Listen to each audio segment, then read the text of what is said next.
हमारा उद्देश्य सबूतों के साथ नाकारा, नाकाम व गद्दार लीगल टीम और उनके चमचों की पोल खोलना है। हमने आज तक किसी भी निर्दोष आश्रमवासी भाई व बहन पर कोई आक्षेप नहीं लगाया। 14 सितंबर 2021 पूज्य नारायण साईं जी द्वारा भेजे गए डॉक्टर राघवन ने पत्र लिखकर हमारी होनहार लीगल टीम और उनके चमचों की पोल खोली है। गद्दार लीगल टीम के चमचों द्वारा ब्रेन वॉश साधक इस पत्र को जरूर देखें अगर आप सच में पूज्य बापू जी से प्रेम करते हैं। उस पत्र का हिंदी में अनुवाद इस प्रकार है। मैं स्वामी दत्तात्रेय का शिष्य डॉक्टर राघवन रामनाकुट्टी जेल के अंदर संत श्री आशाराम जी बापू को चिकित्सा देखभाल देने की स्थिति में नहीं हूँ। कारण है, मैंने जुलाई 2021 में जेल में बापूजी का इलाज करते हुए सूचित किया था कि जेल के भीतर मर्म संडवाना उपचार के बाद केरल में भर्ती कर उपचार किया जाना चाहिए ताकि हम उनकी गंभीर बीमारियों को ठीक कर सकें और उनकी जान बचा सकें। बापूजी केरल आने के लिए सहमत हुए, बशर्ते राजस्थान के माननीय उच्च न्यायालय ने अनुमति दी हो। लेकिन अब मुझे बताया गया कि बापूजी को इलाज के लिए केरल आने में कोई दिलचस्पी नहीं है। बापूजी के स्वास्थ्य के लिए मेरे नुस्खे और सलाह का व्यवस्थित रूप से पालन नहीं किया जाता है। प्रारंभ में मैं 2016 में जेल में बापूजी से मिलने गया था। मैंने उनका ट्राइजेमिनल न्यूरालजिया का इलाज किया था। बापूजी को बहुत आराम मिला। उनके संपूर्ण स्वास्थ्य की रक्षा के लिए मैंने कुछ आयुर्वेदिक दवाएं दी। बाद में मुझे बताया गया कि मेरी दवाएं यह कहकर बंद कर दी गई हैं कि वे महंगी हैं। मैं चौंक गया क्योंकि मैंने अपनी सेवाओं, दवाओं, यात्रा और ठहरने के लिए कभी भी बापूजी या उनके आश्रम से शुल्क नहीं लिया। 2021 में मैंने उन्हें फिर से आयुर्वेदिक दवाएं भेजी जब उन्हें कोरोना हुआ था। बापूजी को बहुत आराम मिला, लेकिन मुझ पर अपनी दवाओं में स्टेरॉइड मिलाने का आरोप लगाया गया था। मूर्ख षड्यंत्रकारियों को नहीं पता था कि मैं एक आधुनिक डॉक्टर हूं और हर्बल दवाओं में स्टेरॉइड को छिपाने की कोई आवश्यकता नहीं है। यदि आवश्यक हो तो मैं कानूनी रूप से स्टेरॉइड देने का हकदार हूं, परंतु फिर भी मेरी दवाएं तुरंत रोक दी गई। फिर जब मैं जुलाई 2021 में जेल में बापूजी से मिलने गया तो मैंने उन्हें मर्म सेंडवाना उपचार दिया। उनकी प्रतिक्रिया बेहद अच्छी थी। मैंने बापूजी के लिए विशेष रूप से अपने हाथों से बनाए आयुर्वेदिक दवाएं दी, परंतु दुर्भाग्य से कुछ अज्ञात कारणों से मेरा इलाज ठीक से और पूरी तरह से नहीं किया गया है। अन्यथा पूज्य बापूजी की हालत इतनी खराब नहीं होती जितनी अब हो गई है। मेरी चिकित्सकीय सलाह के विरुद्ध 4 अगस्त 2021 को बापूजी के कैथेटर को हटा दिया गया था। मैंने विशेष रूप से कहा था कि कैथेटर हटाने से उनके स्वास्थ्य पर भारी प्रभाव पड़ेगा और जेल के भीतर हमने मर्म सेंडवाना उपचार से जो कुछ हासिल किया है वो हम खो देंगे।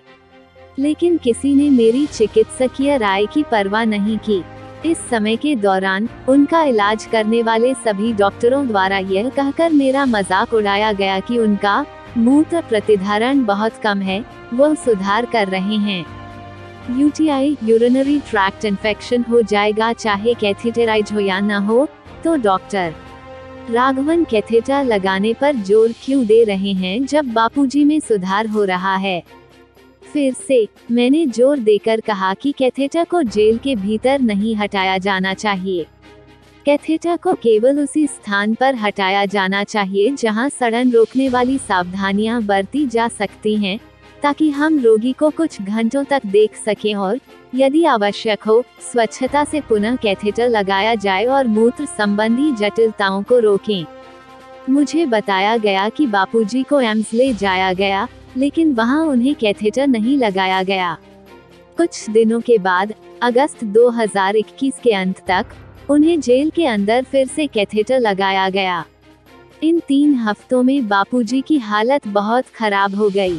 कई स्वास्थ्य जटिलताओं के अलावा उनका यूटीआई भी बढ़ा हुआ था।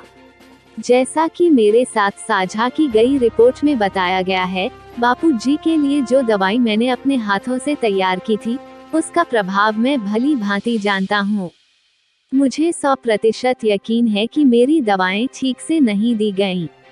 अगर मेरी ही दवा निर्धारित तरीके से दी जाती तो यह स्थिति नहीं आती। मेरे द्वारा बताई गई दवाओं का केवल एक भाग देने और बाकी निर्देशों का पालन न करने से कोई फायदा नहीं होगा, खासकर बापूजी के स्वास्थ्य की जटिल स्थिति के कारण। मैंने बापूजी से स्पष्ट रूप से कहा कि मेरे उपचार को किसी अन्य दवा या अन्य प्रकार के उपचार के साथ नहीं मिलाना चाहिए। हर्बल दवाओं और होम्योपैथिक दवाओं को मिलाना स्वास्थ्य के लिए बहुत हानिकारक हो सकता है। लेकिन मुझे सूचित किया गया है कि मेरी दवाएं निर्धारित तरीके से नहीं ली जाती हैं, और यह भी पिछले 1 महीने से अन्य चिकित्सकों के इलाज और दवा के साथ मिलाकर दी गई हैं। मैंने बापूजी के स्वास्थ्य की रक्षा और सुधार के लिए विशेष आहार निर्धारित किया था, लेकिन मेरी सलाह को ठीक से लागू नहीं किया जा रहा है। उदाहरण के लिए, मैंने तक्रम को एक विशिष्ट तरीके से तैयार करने के लिए कहा था, लेकिन यह मेरे निर्देश के अनुसार एक बार भी नहीं बनाया गया था। चूंकि बापूजी डायबिटिक हैं, शायद स्टेरॉइड देने की वजह से मैंने उन्हें गेहूं का उपयोग न करने की सलाह दी। लेकिन फिर भी गेहूं रोज दिया जाता है। मैंने उन्हें केवल बाजरे का उपयोग करने का अनुरोध किया, लेकिन बाजरे से खाना ठीक से बनाने के लिए रसोइये को प्रशिक्षित नहीं किया जाता या साथ नहीं दिया जाता है। मैंने लहसुन को बंद करने के लिए कहा क्योंकि यह बापूजी के लिए बहुत हानिकारक है, लेकिन इसे हर एक दिन दिया जाता है। मैंने सभी कंद और मिठास खाने से रोकने के लिए कहा, लेकिन उसका भी पालन नहीं किया जाता है। बापूजी के लिए चिकित्सा देखभाल प्रदान करने के लिए उच्च न्यायालय में कानूनी मामला 2 महत्वपूर्ण बिंदुओं पर बनाया गया है। पहला, अधिवक्ता धर्मराज टीम की कानूनी तैयारी शुद्ध गुरु भक्ति पर आधारित है, और दूसरा, मेरे गुरु दत्तात्रेय परंपरा की विश्वसनीयता और चिकित्सा ज्ञान। चूंकि अधिवक्ता धर्मराज की कानूनी टीम केस में जोड़ तोड़ करने वालों गद्दार लीगल टीम के हिसाब से नहीं चल रहे हैं, इसलिए उन्हें नए वकीलों के साथ बदलने का प्रयास किया जा रहा है, जो बस केस लड़ने की एक्टिंग करेंगे। उसी तरह, चूंकि मैं वह नहीं करूंगा जो जोड़ तोड़ करने वाले चाहते हैं, मुझे चुपचाप साइड किया जा रहा है। 13 सितंबर 2021 को मुझे पता चला कि डॉक्टर प्रशांत राज गुप्ता ने मेरे साथ किसी भी स्थान पर बापूजी का इलाज करने की सहमति देते हुए एक हस्ताक्षरित पत्र दिया है। यह पत्र मेरी सहमति के बिना तैयार किया गया है। मैं डॉक्टर प्रशांत के साथ साझेदारी में काम नहीं कर रहा हूँ। उन्हें न तो मेरे द्वारा प्रशिक्षित किया गया है, न ही मैं उनके चिकित्सा कौशल से अवगत हूँ। मैं बापूजी का मनई या किसी अन्य स्थान पर इलाज नहीं कर सकता। मेरा केरल केंद्र, जिस पर मेरे गुरु परंपरा का आशीर्वाद है, वही बापूजी की जानलेवा बीमारियों से सुरक्षा और उपचार प्रदान कर सकता है। जानबूझकर मैं बापूजी को कहीं और इलाज का प्रस्ताव देकर उनकी जान जोखिम में नहीं डालूंगा। मैं स्तब्ध, आहत और हृदय विदारक हूँ कि डॉक्टर प्रशांत ने इस पत्र में मुझसे परामर्श किए बिना मेरा नाम लिखा था। मैंने विनम्रता से उनसे मेरा नाम उनके पत्र से हटाने का अनुरोध किया था। इसके अलावा, यदि वह इस पत्र को न्यायालय में प्रस्तुत करता है तो उसे गंभीर कानूनी परिणाम भुगतने होंगे, भले ही न्यायाधीश इस पत्र का कुछ भी जवाब दे। नई कानूनी और मेडिकल टीम से मामले की पूरी विश्वसनीयता खत्म हो जाएगी। मुझे संदेह है कि वे जीतेंगे, क्योंकि कोई भी उचित न्यायाधीश मामले को खारिज कर देगा। यह बापूजी के लिए उचित स्वास्थ्य सेवा प्राप्त करने के एकमात्र अवसर को खत्म कर देगा। दूसरी ओर, यदि इस मामले को जोड़ तोड़ करने वालों गद्दार लीगल टीम के हस्तक्षेप के बिना अपने स्वाभाविक रूप से चलने दिया गया, तो केस जीतने की पूरी संभावना है।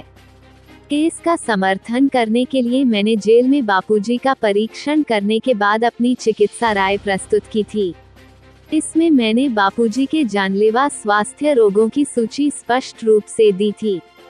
उच्च न्यायालय के माननीय न्यायाधीश ने कहा था कि वह चाहते हैं कि सरकारी आयुर्वेद चिकित्सक मेरी चिकित्सा राय को सत्यापित करें।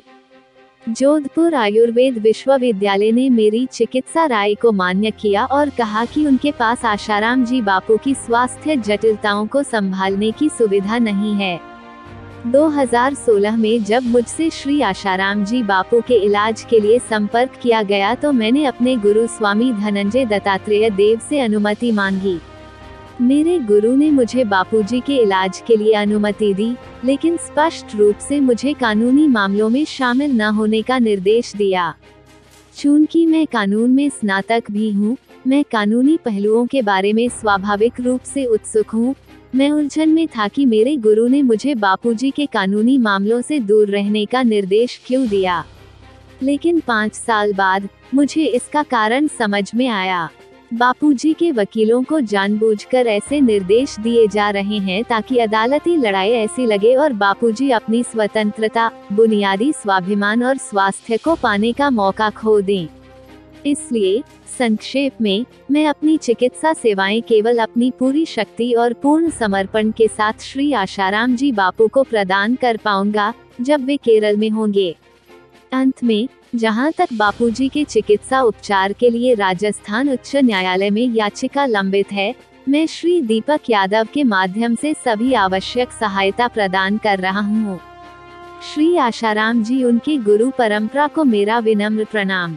मुझे अब तक आपकी सेवा करने की अनुमति देने के लिए धन्यवाद।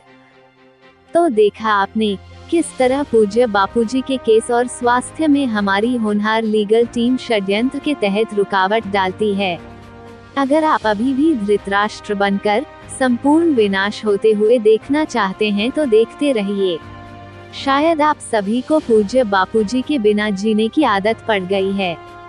हम तो बस तथ्यों सहित आपके सामने अपनी बात को रख सकते हैं।